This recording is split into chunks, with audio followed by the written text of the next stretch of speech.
Hello everybody and welcome back to another episode of the one and the only Form Check Friday, the show where we take your submitted videos, we put them up on the screen behind me, and we give you some critiques on your powerlifting. I try to help people become more efficient and answer questions about people's training, etc. If you're interested in submitting, go ahead and click the annotation on screen right now, and there's a whole video on the guidelines for submission and where to send them and everything like that. Now, after our last couple of episodes, we heard you loud and clear. You hated the new format. It offended you on a deep and moral level, and it was unethical of us to have made things different. So we brought back the old format for everybody, and we apologize. We'll never do it again. That being said, we're gonna dive right in here to Sophie's bench press. So we left off last episode with Sophie's bench press. We had a bunch of suggestions in the comments, and I think there were a number of very good and sort of well thought out critiques for Sophie's bench here. So just real quick, Sophie's been lifting for 5 years, focused on strength for just over a year. She says bench is by far her weakest lift and it's inconsistent. She says sometimes she gets a little bit of pain in the front of the shoulder and is wondering if she needs to kind of work on position. So anybody who's been watching this for any period of time, y'all know what I'm gonna say. And that is, have you tried opening the pen tool? Anybody who's watched this series for any period of time, you know what I'm going to say. Have you tried widening your grip? What we can see here is when she gets to the touch, you see their elbow. Whoa, holy thick pen. You'll see that the touch is quite a bit, like her elbow has to go down past the bottom of the bench. In a lot of cases, it's really hard to keep the shoulder blade in a decent position here. So we lose a little bit of stability, we lose a little bit of positioning when that bar comes into the chest. And in some cases, that can be pretty challenging on the shoulder. I'm not gonna say that that necessarily is going to cause anyone shoulder pain, because that's not how these things work, but it can cause some efficiency issues, which is mainly the standpoint we come at correcting technique from, is trying to make things more efficient, more repeatable, more consistent, you name it. So the first thing I would do is try widening the grip. The next thing I would do is probably work with a paused touch and a little bit more of a controlled touch on the chest. So you'll see here, most of our reps here are touch and go. As soon as we touch, we're pressing. And we are also seeing these shoulders just slightly creep up throughout the set. So the elbow gets a little bit more and a little bit more and a little bit more flared, and the bar path gets a little bit more and a little bit more and a little bit more inconsistent. So the biggest thing here, I think, honestly, widening your grip might just kind of fix a lot of this stuff. It might make it a little bit more of a natural touch point. It might change you from touching down here to up here, which might be a little bit easier and feel more natural and under control in the bottom position. And it'll probably make it easier for you to hold your shoulders in position if the elbow doesn't have to go quite so far down, if you don't have such a long range of motion on that. So yeah, try widening the grip, try playing with some longer pauses, and imagine as you go through the bench press, the entire range of motion, try and think about keeping the weight of the bar in your hands, as opposed to letting it impact your chest or resting it on your chest when you're doing pause work. Try to keep the weight of the bar in your hands and nice and consistent in that sense. So hopefully that helps. Okay, and now we have a video from Adam. So Adam has been, oh, fuck. Adam's huge. Adam's massive. We'll return after these messages. All right, now like I said, we've got Adam doing some deadlifts here, and he says he's been trying to increase his deadlift in the 8 to 12 rep range, which to me sounds hellish, but hey, different people have different goals. So this was actually, he says, his 1 rep max not long ago, 3 months ago, I think he said, and he'd like to compete in bodybuilding someday. So I guess that makes more sense to try to increase that sort of like strength endurance, be able to use more weight for your higher rep sets. Sure. So the first thing I'm noticing here is that we're not really getting into a decent position or pulling the slack out of the bar to start with, right? We got a pretty classic position here in the bottom, kind of tough to see with this pull in the way and from this camera angle, but knees are crashed in a little bit, stance is maybe a little bit wide, and we aren't necessarily very packed in the lats, right? Like we're pretty far forward over the bar. So I think the biggest few recommendations that I'm going to make here are that, number one, we narrow this stance a little bit. And that's going to allow us to get a little more straight up and down shin angle. We might even benefit from widening the grip just a tad so we can kind of cue the knees out in that start position. A lot of the times torso runs into quads, makes for getting a good back position pretty tough. So if we can get those knees out a little bit, a lot of the times that helps you get into a bit of a better position in the low back just by getting your quads out of the way. The other thing we're seeing here is that the hips are shooting up when we start, so you could definitely be a fair bit more patient off the floor, right? We can see as you settle in, the hips are coming up, so we're not pulling the slack out of the bar. What I want you to do is, instead of setting up, now watch your setup here. You just kind of walk up to the bar, get set, you sit everything down, and then you just start pulling. I would like you to start with your hips really high up, almost like a stiff-legged position, so that you get a good stretch out of your hamstrings and glutes. Then I want you to try to maintain that tension as you pull your back down. So you're pulling your hips down, you're trying to find tension in your lats, and you're trying to create tension against the floor. Almost like you're levering yourself against the bar. So if the bar wasn't there, you're gonna be in a position where you would almost fall backwards if the bar wasn't there. So I think, yeah, there are a couple things we can do, or a number of things we can do here. The big one to start with is that position off the floor, because that position off the floor is going to dictate the success of any given rep. So when we get to this second rep, we're just starting with super high hips and basically doing a stiff-legged deadlift. So we need to get the knees forward a little more. We need to get the quads involved, but let's just work on that setup, right? So big cues for the setup are going to be a little bit of a narrower stance, so we can get the knees over toes, generally stacked position when we're looking from the front. The other one is going to be try to tie the lats down into your hips and hamstrings and create tension before you start the lift. All right, hope that helps, man. He's a cowboy. He's a sailor. He's an explorer. He's Timmy the Two, with new songs and adventures. All right, and now we have Moonica. Sorry if I'm mispronouncing your name. It's just something I'm exceptional at. Moonica says that she wants to start powerlifting. This is 67.5 for a set of 4. Should have been at 9, she says, but it ended up being at 10. She says her concern here is that the heels, she says, tend to start lifting as she goes through the set, and that she rushes out of the bottom position a bit much. So I can definitely see that, especially when we get towards the end of the set there. And I think the biggest cues I'm going to have for you are to actually widen your stance a little bit. I think it's going to be a bit more comfortable to sit to depth, and you won't find yourself caught as far forward as we come out of the bottom. Now, once we widen the stance a little bit, I want you to think about allowing your chest to come down and trying to lean a little bit more into the squat. So right now we're fighting very, very much to stay upright, and that's a very common thing for people who are somewhat new to squatting to do. So try not to stay so upright. Instead, allow yourself to come forward. Think about that sort of ribs down bracing like we talk about a fair bit. We also have the definitive guide to squatting. If you want to check that out on our channel, it's got some really good tips in there in terms of bracing. But wider stance, allow yourself to lean a little bit. Might be beneficial to try out a bit of a lower bar position, because as we can see when you get into the bottom here,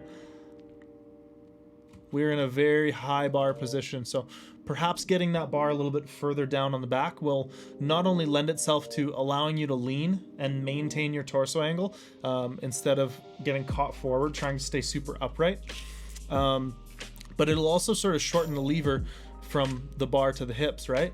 And that in a lot of cases can allow us to lift a little bit more weight, and in some cases much more comfortably.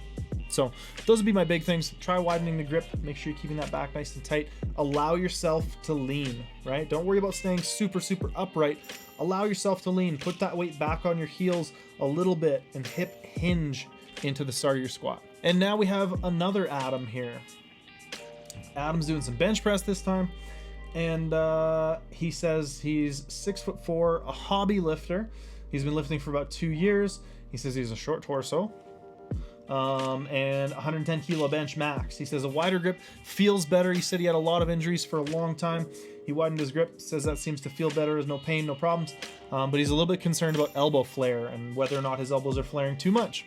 So Adam, I'm going to tell you the big thing, and the first thing that I see here is just a lack of control in the bottom. So let's get started here. So right now, at this point, I don't think we really have any leg drive contributing. So we watch the legs. We come down. See how there's this big shift and your butt's coming up off the bench like every rep?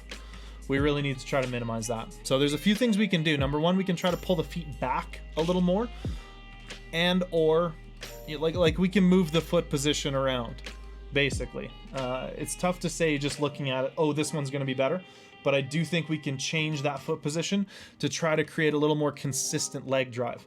The idea of leg drive is to try to contribute to your position. And the position is basically the tensions on the upper traps and the shoulder blades are pulled down. Now, the other thing that I think is causing the butt to come up and causing a lot of issue is the fact that we get to about here and then we just literally like free fall the bar onto the chest, right? At that point, you're dumping it onto the chest and trying to like bounce it back up off of yourself. So one thing that is a very common thing that we see in a lot of bench pressers who maybe don't train for powerlifting specifically, is that a lot of the times, we treat the bench press like a squat. And basically, the bottom position of the squat is tough and it's uncomfortable, so we spend as little time there as possible. We skip through the bottom of the range of motion. That's what you're doing here, Adam. So you're getting to about an inch above the chest and you're just really trying to rely on that bounce out of the bottom. And I do think that, like, sure, if you want to measure how good your bench is, if you want to take your PRs as a touch and go bench, that's fine. But in terms of increasing your bench proficiency and your bench strength overall, I definitely think incorporating some paused reps where you keep your chest high, touch lightly on your chest as if you're almost touching your t-shirt as opposed to actually impacting your chest, and doing some like 1 to 3 count pause benching could really help, because I think we definitely need more control, more consistency. You can see the way that the forearm turns here as you get into the bottom on a couple of these reps. We get to about here and then we flare the elbows, the forearm comes forward, the hand ditches or dumps the bar onto the chest, and then we try to fling it back like Kyriakos Grizzly style. And yeah, I think we just need to maintain more tension and pressure and patience into the bottom. Keep more tension in your upper back, drive your chest up to meet the bar. Don't relax, don't get loose in the bottom, stay tight, light touch, and practice some pauses. Whew, it's a mouthful. All right, Tanner is up next. Now Tanner doing 390 for a set of 5, and he says he's focusing on the eccentric of the movement for a better bar path and for core stability. So interesting, I guess, like focus there. I struggle when people talk about doing things to try to increase core stability, because generally the idea of increasing core stability comes with certain assumptions that may or may not, really be founded in good information. So number one, it would be the assumption that core stability is somehow going to aid you in lifting more weight. Now, I can't say that that's absolutely false, but if I'm training my deadlift or my squat, generally training the deadlift or squat will train the necessary components of core stability, as it were, that are important to and specific to the deadlift and squat. Does that make sense? I think that a lot of the times we look at this like mythical idea of what core stability is, should be, could be, whatever, and we think, well, more is better. So if we can make these lifts more challenging for this reason, then, for that reason, core stability equals good. And I think we get caught up doing things that maybe otherwise aren't as beneficial as simply practicing the skill of performing the lift better. Anyways, I digress. Tanner, one of the biggest thing. So position actually looks pretty damn good off the floor here, man. We get a slight little bit of the hips raising up, but honestly, you do a really good job. The big thing I'm seeing here is that because you're doing this like eccentric focus and then bouncing off the floor, we're really not getting back into that same position. So this is where we're pulling our subsequent reps from. See how much lower our hips are in this position? So I would actually recommend that you let the bar come to a dead stop every single rep so you can practice the skill and the strength of breaking the bar off the floor. That's, why they call it a deadlift. The bar's at a dead stop. So the big thing here is that, again, like I was talking about with Adam, we're kind of skipping out or missing out on a range of motion, and we all know this strength is specific. So if you don't train a range of motion, you're not going to get better at it. You're not going to get stronger with it. So the biggest thing I would do is train this range of motion off the floor. That's the first rep is a great rep. Don't worry so much about the eccentric, unless of course your gym is very anti-noise, anti-deadlift, in which case I hope that you can find a different gym that views things differently, but that's not feasible or realistic for everybody. So let's work on, if you need to use that eccentric to limit the noise, that's fine, but make sure it's a dead stop. Maybe do a quick reset of your hips, like pump them up and then back down to pull yourself into position.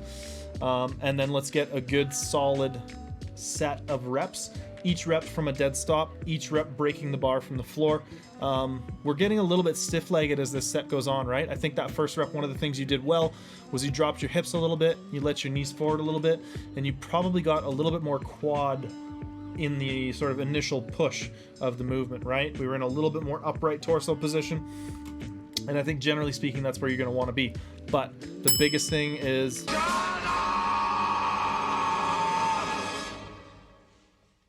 not to touch and go.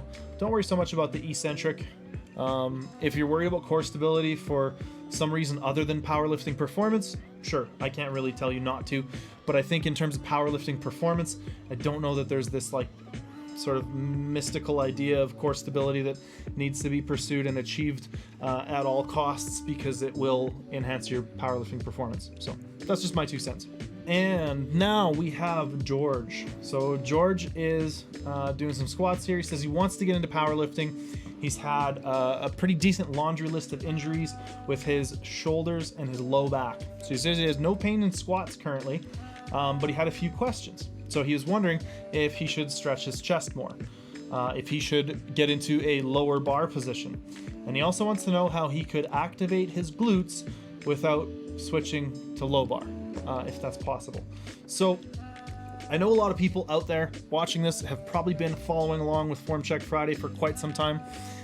Those questions that George had at the end are probably questions that I would have a fair bit to say about. So what we're going to do is we're going to leave this for the community to offer their suggestions, their answers for George's questions, and let's see if everybody's been listening to all these little rants that I do in Form Check Friday, and see if we can give George some good constructive advice, and try to help educate people in the comments section. Have a good discussion. All right, we'll see everybody next week for the next Form Check Friday. You don't want to miss it. Bye-bye.